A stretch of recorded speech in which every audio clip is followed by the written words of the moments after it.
Hello everyone, my name is Vikas Solanki and I am working as a probationary officer in State Bank of India. Last year मैंने SBI PO, IBPS PO और IBPS clerk जैसी examination को qualify किया था और आज मैं ये वीडियो उन एस्पिरेंट्स के लिए बना रहा हूँ जो upcoming IBPS PO prelims examination को टारगेट कर रहे हैं। मैं आपको बताऊंगा कि इस लास्ट वीक में आप वो कौन कौन सी स्ट्रेटेजी है जिनको फॉलो करके ना केवल प्रीलिम्स एग्जाम को क्वालिफाई कर सकते हैं बल्कि प्रीलिम्स में मेरी तरह कट ऑफ से बहुत ज़्यादा अच्छे मार्क्स स्कोर कर सकते हैं।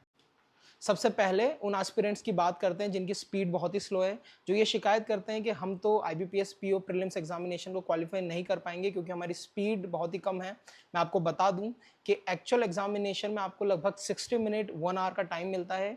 वहीं जब आप कट ऑफ को देखते हैं तो आप पाएंगे कि ये कट ऑफ प्रीलिम्स के लिए सिर्फ 50 टू 55 मार्क्स के बीच ही रहता है। इसका मतलब एक क्वेश्चन को करने के लिए आपके पास 1 मिनट या उससे ज़्यादा का समय होता है। दूसरा क्वेश्चन जो सभी एस्पिरेंट का होता है कि बहुत सारे अटेम्प्ट करने के बाद भी उनके मार्क्स बहुत ही कम होते हैं। उसका सिंपल सा रीज़न ये है कि आप अपनी एक्यूरेसी पे कॉम्प्रोमाइज़ करते हैं, आप अपनी एक्यूरेसी मेंटेन नहीं करते हैं। आप सिंपली इस चीज़ को समझिए कि यदि आप क्वेश्चंस को 100% एक्यूरेसी के साथ एग्जाम में करके आएंगे तो आपके नॉर्मलाइजेशन में मार्क्स बढ़ने के चांसेस बहुत ज़्यादा होंगे। वहीं अगर आप अननेसेसरी अटेम्प्ट्स करेंगे तो यही मार्क्स कम होने के चांसेस हैं। तो आई रिक्वेस्ट यू ऑल, जो भी ये वीडियो देख रहे हैं, आप अपनी 100% एक्यूरेसी को मेंटेन करिएगा और वो एस्पिरेंट जो स्पीड को लेके बहुत ही ज़्यादा दिक्कत में है वो अब ये बात ध्यान रखेंगे कि आपको सिर्फ 60% मार्क्स ही एग्जाम में स्कोर करना है। चलिए अब हम देखते हैं कि कैसे आप सब्जेक्ट वाइज वो कौन कौन से टॉपिक हैं जो आपको इस वीक में करना है ताकि आप प्रीलिम्स एग्जामिनेशन को क्वालिफाई कर पाएँ। सबसे पहले हम इंग्लिश सेक्शन की बात करते हैं।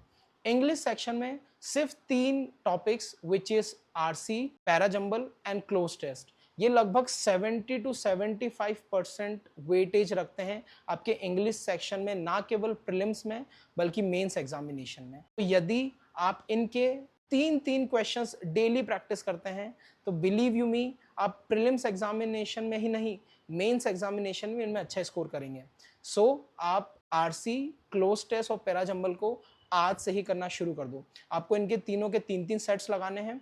वो एस्पिरेंट्स जो पीडीएफ से अभी तक इसको सॉल्व करते आए हैं वो पीडीएफ से इस वीक इनको सॉल्व नहीं करेंगे, वो या तो क्विजेस से या सेक्शनल मॉक से आरसी, पैराजंबल और क्लोज टेस्ट को सॉल्व करेंगे। इसके बाद आप रीजनिंग सेक्शन की बात करते हैं। रीजनिंग सेक्शन में आपको पजल्स एंड सिटिंग अरेंजमेंट की लगभग 20 सेट्स डेली प्रैक्टिस करना है। ये 20 सेट्स आपको क्विजेस से लगाना है। क्विजेस मैं अगर आपको रिकमेंड करूं तो आप अड्डा 247 ऐप के क्विजेस लगाइए। वो ना केवल आपको टाइमर के साथ एकस्टम करेगी बल्कि आपकी स्पीड भी बेहतर होगी और साथ साथ आपको एक एग्जामिनेशन वाला भी फील देगी। तो आप पीडीएफ को छोड़ के आप क्विजेस से पजल्स एंड सिटिंग अरेंजमेंट की प्रैक्टिस करेंगे। उसके अलावा blood relation, direction sense, coding decoding, ये जो सारे इंपॉर्टेंट टॉपिक्स हैं इनके लगभग 5 या 10 क्वेश्चंस डेली प्रैक्टिस करेंगे। सेम आप क्विजेस से या सेक्शनल मॉक से इनकी प्रैक्टिस कर सकते हैं। Third and last is our quant section. Quant section में स्पीड मैथ और डीआई। स्पीड मैथ में आपका सिंप्लीफिकेशन, अप्रॉक्सीमेशन, नंबर सीरीज और क्वाड्रेटिक इक्वेशंस, इनके 20 क्वेश्चंस आपको डेली प्रैक्टिस करने हैं। अगेन आप ये क्वेश्चंस या तो क्विजेस से या सेक्शन मॉक से फॉलो करेंगे। उसके बाद आप डीआई लगभग 15 से 20 से डेली बनाइए क्योंकि एग्जामिनेशन में आप जितनी जल्दी स्पीड मैथ्स और डीआई को सॉल्व करेंगे आप उतनी जल्दी अरिथमेटिक पे जंप कर पाएंगे और अपने स्कोर को मैक्सिमाइज कर पाएंगे।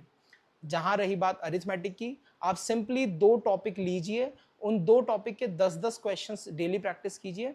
इस तरह एग्जामिनेशन आते आते आपके सारे अरिथमेटिक के टॉपिक्स रिवाइज हो जाएंगे और आपको बहुत ज़्यादा कॉन्फिडेंट फील होगा। सारे क्वेश्चंस आप क्विजेस से लगाइए and in my point of view यदि आप ये सारे क्वेश्चंस क्विजेस से लगाएंगे तो आप टाइमर के साथ और एग्जामिनेशन में जो फील होता है उन दोनों के प्रति एकस्टम हो पाएंगे और एग्जाम में अच्छा परफॉर्म कर पाएंगे। Why I am recommending this Adda 247 app quizzes, because मैं प्रीलिम्स एग्जामिनेशन के पहले सिर्फ 2 घंटा ये सारे क्वेश्चंस अड्डा 247 ऐप की क्विजेस सेक्शन से देता था। ना केवल मैंने ये सारी प्रीलिम्स एग्जामिनेशंस को क्वालिफाई किया बल्कि कट ऑफ से इतने ज़्यादा मार्क्स भी हासिल किए। तो in my point of view यदि आप ये लास्ट वीक ये सारे क्वेश्चंस अड्डा 247 ऐप की क्विजेस से लगाते हैं, बिलीव यू मी, आप एग्जामिनेशन के बाद मुझे आके थैंक यू बोलेंगे। I hope this video gonna help you. मैंने बहुत ही सिंपल शब्दों में आप लोगों के सामने मेरी अपनी स्ट्रैटेजी शेयर की है। अगर आपको कोई भी डाउट है तो आप कमेंट्स में पूछिए। I will definitely try to answer all your queries. Thank you so much.